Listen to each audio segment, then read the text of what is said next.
From the Grave I Crawl by Epic Insanity 666, Chapter 1. From the Grave I Crawl. Walking into the village gates of Konohagakure no Sato, a 13-year-old horribly wounded Naruto dragged an unconscious Uchiha Sasuke with the help of a limping Shikamaru Nara and bandaged Hyuga Neji. The retrieval team had been successful, but the one who was more worse for wear was none other than Uzumaki Naruto. His upper jumpsuit torn to show many wounds. The gaping hole in his chest was currently being mended by the Kyuubi's chakra, and Ino wordly healing him.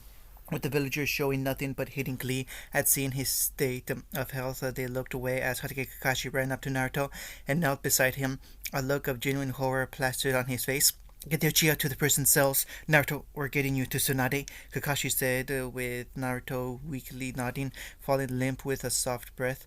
Hatake left in time to fail at seeing the vengeful look Sakura Haruno had before looking towards her sensei. Sakura, help us with this, please, Ino requested, with Sakura snapping out of her hateful stare. She turned to help them. Where are we taking Sasuke-kun? Sakura questioned as she stored her hateful thoughts for later. Prison cells, Shikamaru said with no care as those injured on the mission left to the hospital, with Sakura having a disbelieving look.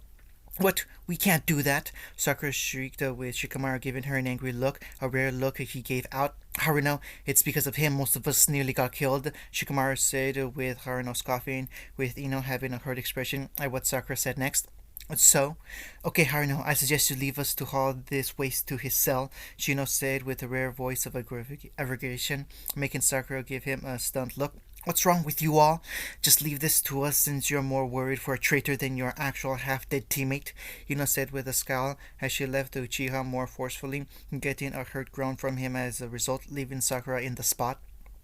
Sitting within her office with a scroll in hand, Tsunade Senju had a frown of annoyance on her face. Sitting in front of her was a scroll she had found in an old drawer her sensei had hidden. This one had the Uzumaki swirl on it, with gold lining. Ignoring it for the moment to continue signing reports, she looked up suddenly in alarm as Kakashi barged in with the bleeding Naruto in his arms, making Tsunade stand up in worry. Tsunade, the retrieval mission was a success, but Naruto needs medical attention, Kakashi said urgently, with Tsunade nodding as she cleared her desk. Set him down and I'll get to work, Tsunade said as Kakashi nodded as he set Naruto down, allowing her to get to work, with a bit of blood getting onto the scroll as she went to work, not noticing the scroll being opened by Naruto's blood. Kakashi, instead of standing there, get me something for the blood, Tsunade said, with Kakashi nodding before rushing off. Leaving Tsunade with Naruto, she spotted the open scroll. She paid it no mind to tend to Naruto. Damn brat, you really know how to take a punishment, Tsunade said as she tended to his wounds, stopping halfway when she saw red bubbling chakra rise up and mend the more grievous of wounds, making her frown at seeing the effort the Kyuubi was putting in to help the boy. At least you're doing something helpful for a change, Fox, Tsunade said as she continued helping. So the demon brought the Uchiha back, Shimura Danzo questioned within his office as one of his rootinen kneeled in front of him. Hi, Danto-sama. Right now, Senju Tsunade is tending to his wounds as Uchiha Sasuke is being placed into a prison cell. This could be an opportunity. Have a squad ready to, Danzo began before a second rootinen landed before him. Report, Danzo said with annoyance. The scroll Tsunade had found within her office has been opened. Danzo-sama, by the blood of Uzumaki Naruto, the rootinen said, with Danzo giving him his full attention, waving a hand to dismiss the first rootinen, who left with a bow. Explain, Danzo said, with the rootinen speaking. Hi, when Hatake Kakashi placed the Jinchuriki on Tsunade's desk, as ordered, a small amount of blood was thrown onto the scroll blood seal. Opening it, when Tsunade Senju left to set the Jinchuriki into another room, I took the chance to examine the contents within the scroll, signed by Hashirama Senju himself, the rootinen said as he held the scroll itself to the man who had a frown. You will want to see the contents yourself, Danzo-sama, the rootinen said as Danzo took the scroll calmly. Opening it, he read it over before he took on the look of an idea. Call for a meeting with the council. I have a plan that may just be what I need, Danzo said with a smile of evil intent. Sitting within her office, once again with a tired look, Tsunade Senju went over the many reports. She came upon one of Iwanin working alongside the organization Jiraiya had told her about, Akatsuki. Seeing this with a deep frown, she went to look over other reports until an Anbu entered the room. Hokage-sama, the advisors have requested you within a council. It regards the scroll you discovered within the Sandame's vault, the Anbu said with Tsunade widening her eyes before looking at her desk to find it missing. Scowling, she sighed while standing up. Dismissed, Tsunade said as she walked to the entrance, allowing the Anbu to leave through the window. Making Tsunade grumble about Shinobi and doors, she failed to see Jiraiya enter her office minutes later. You really got soft on the fool, huh, kid? Opening his eyes to his landscape, Naruto winced as he sat up, resting a hand on his chest. He blinked to look up to see the QB lazing in front of the gate that were held back by the seal. A look of genuine worry seen within its blood-red iris. Naruto let out a bitter chuckle as he stood up. I made a promise to Sakura-chan I'd bring him back, but it went better than I expected. I can tell you right now, our lives are going to go downhill from this point onward, and right now, I can tell the shit's about to hit the fan the moment you open your eyes again, QB said, with Naruto rolling his eyes. I'm sure Bachan will keep me safe, Naruto said, with QB giving him a deadpan look. Don't come crying to me when something happens. Don't worry, I'll leave you to your sleep like always, Naruto said as he began to walk away. Not like I got anything better to do besides that, kid. With that, the two went into silence, not knowing they just have hardship in the future ahead. So, what are you telling me? Is that my grandfather, Hashirama Senju, gave all our clan's finances and treasure to the Azumaki? What the hell was he thinking? Tsunade yelled out the news shown to her by Danzo. It is indeed true, Tsunade-sama. My agents have found many other records from the Shode Hokage's vault being the same, Danzo said, with the civilians having a nerve jabbed. That moron, Tsunade said with a growl as she clenched the papers. With that amount of money, we could fix the majority of Konoha's problems of rebuilding and expanding, the snobbish man said, with the shinobi side of the council being silent. But what will we do when we get it? The Uzumaki may learn of it and demand answers, one civilian said once again. We can always execute him for putting the Uchiha near death. No, we need him if we're to find the treasures.